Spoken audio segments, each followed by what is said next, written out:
বঞ্চনা নিপীড়ন থেকে ভাগ্য বদলে চা শ্রমিকদের আন্দোলন মুল্লুক চলো মাতৃভূমিতে ফিরতে চাওয়ার এক রক্তাক্ত ইতিহাসের 103তম বছর। 1921 সালের এই দিনে চা শ্রমিকদের ওপর ঔপনিবেশিক শাসকদের চালানো হত্যাযজ্ঞে প্রাণ হারান কয়েকশো চা শ্রমিক।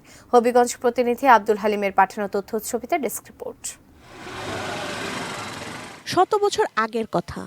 1854 সালে ব্রিটিশরা সিলেট ও আসামের বন জঙ্গল পরিষ্কার করে চা বাগানের পত্তন করে।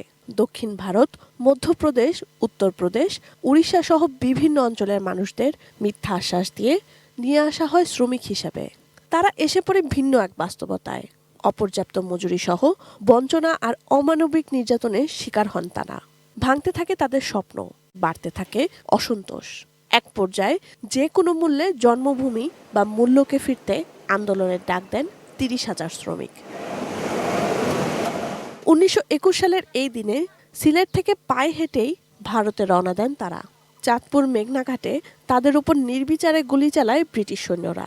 নদীতে ভাসিয়ে দেওয়া হয় 20,000 শ্রমিকের মৃতদেহ। এতগুলো বছর পরেও ভাগ্য বদলায়নি শ্রমিকদের। চা বাগানের মালিক যে থাকে ও কিন্তু চা বাগানের ছেলে মেয়েদেরকে পড়ালেখার সুযোগটা তেমন একটা দেয় না।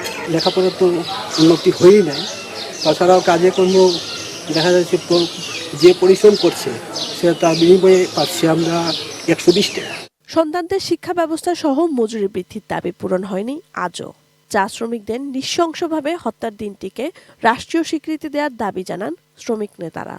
এই যে ভয়াবহ হত্যাকাণ্ড, ইতিহাসের জঘন্যতম হত্যাকাণ্ড, সেই হত্যাকাণ্ড স্মরণে আমরা প্রতিক্রিয়াটা 2004 সাল থেকে দিবসটিকে চা শ্রমিক দিবস হিসাবে স্বীকৃতির দাবিতে আমরা প্রতি বছর সভা সমাবেশ, নাটক, গান। দিনটি স্মরণীয় করে রাখতে হবিগঞ্জের দেউন্দি চা বাগানে 2 দিনব্যাপী লাঠি নৃত্য, ধামাইল নাচ, সাঁওতাল নাচ ও মণিপুরী নাচের আয়োজন করেছে প্রতীক থিয়েটার। সঞ্জয়দা সিলভিয়া, ডেস্ক রিপোর্ট, ATN নিউজ।